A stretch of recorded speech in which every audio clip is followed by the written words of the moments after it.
Hey everybody, welcome back to Breakfast with Bob from Clash Miami. My name is Bob Babbitt, brought to you by SFuels, HOKA, Master Spas, deboer wetsuits, Premium Plus Sports, and our Challenge Athletes Foundation. One of the greatest male triathletes in history, two-time Olympic gold medalist, Mr. Alistair Brownlee joins us. Alistair, how you doing? Great, thank you, Bob. How are you? I am spectacular, and number one, I think the gold medals are great, but what you guys are doing with the Brownlee Foundation is off the charts amazing. Now, besides the fact that you've had, last I heard it was like 55,000 kids have gone through your program. That should be something the Federation does, but you're doing it, which is awesome. Now, the next thing is you're an event owner. How many, 5 events? Yeah, well, we're very, very proud of the work that the Foundation's done nearly over the last decade now, and we're continuously trying to build to do bigger and better things, to have more young people be able to experience triathlon, hopefully to be inspired and motivated to live healthy, active lifestyles, and maybe even take up triathlon and be the next Olympic champion. But that's not really the goal of it. The goal is just to enable young people to do activity. So yeah, we've had lots of events, one-day events, putting on races for young people, or events for young people that would never do triathlon otherwise, I think. And we're doing a couple of things now. One of those is building out the other experiences. We've called them follow-on opportunities for young people who are inspired to swim, bike, and run more. And we're working very hard on that. And also with the events, the events that we're putting on next year, one in Helvellyn, which is one that I've raced a few times before. You love that race. I love that race. You've got to come. It's hard, You've right? You've got to come. You've never seen anything like it. Is it really hilly? Hilly is one way to describe it. It's mountainous? I would describe it as mountainous, but you've never seen anything quite like it. It's a proper British kind of combination of triathlon and fell running and just culture. It's really the most beautiful place you can imagine. Really special. What time of year is that? September the 1st this year. Ooh, what are you doing? I think I'll be in Europe, so that might you should come. Yes. You should come. Honestly, the Lake District itself is worth a visit, whether you're coming to do the race or not, but we'd love to have you either way. I love it. And the other one is the Rip and Try, which is in July, which is a much more beginners event, mass participation triathlon, trying to get people to do their first ever sprint, standard distance race, or even middle distance race, as well as open water swims, youth and junior events. And yeah, all those events, all the profit is going to be put back into the Brownlee Foundation to put on more events for young people. So something I'm very proud of. Well, it's something I think we both share this. We need the welcome mat for our sport. Ironman and 70.3 are wonderful, but you need to grow into them. You need to have that pool triathlon, that short distance thing that makes you fall in love with the sport, so you stay in it forever.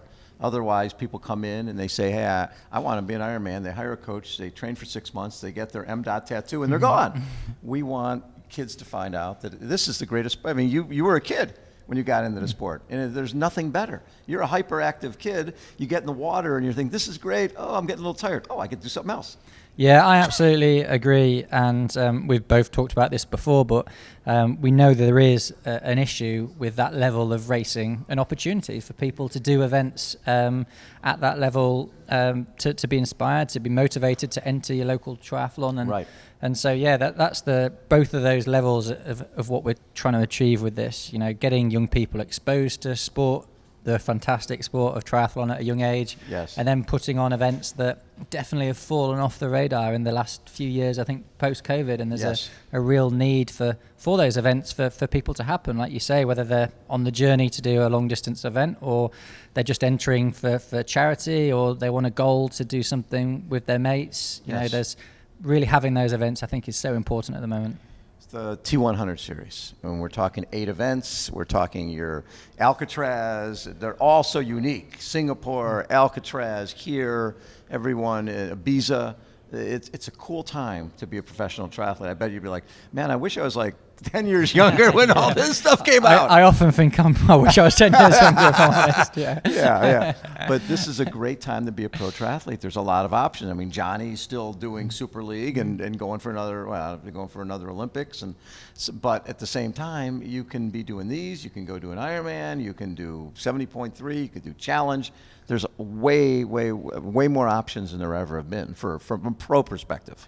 Yeah, definitely. I've said this a few times, and I really truly believe it, that there has never been a better time to be a professional triathlete, whether you're any distance, whether you want to focus on the short stuff and the Olympics or the longer stuff, the options, the opportunities to race the best in the world, the opportunities to race for prize money and race consistently across the year, is really fantastic. And, I think T100 is really spearheading that.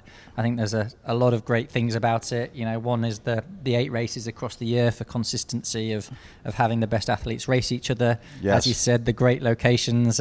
Alcatraz has always been a bucket list race for me, which is cool, but of course racing in London is always special too. So exactly. I'm looking forward to that. And I think as well, the fact it's a world title in collaboration with the governing body, World Triathlon, I think that's important, bringing that kind of gravitas and status as well as the rules and the Right. basis to have legitimate sport, I think is really important. That is very cool. And what are your hopes here? So this is obviously the first one of the year. I'm actually really happy with where I'm at. I've had a good last kind of month or so training in Spain. But that said, it's I know it's the start of a long season, so I'm trying to be, which is not like me. I'm trying to be very kind of take it steady. Just have a really solid race here. Not super fit, but as I said, healthy, and I'll give it my best shot. I love it, Alistair. Always such a treat to get to spend time with you. Thanks so much for everything you do for the sport. Thank you very much. Growing You too. 55,000 kids, man. That you should be just so proud of that. Thanks. Yeah. Alistair Brownlee has been our guest. Everybody again, Breakfast with Bob, Clash Miami. Hold on. We will be right back.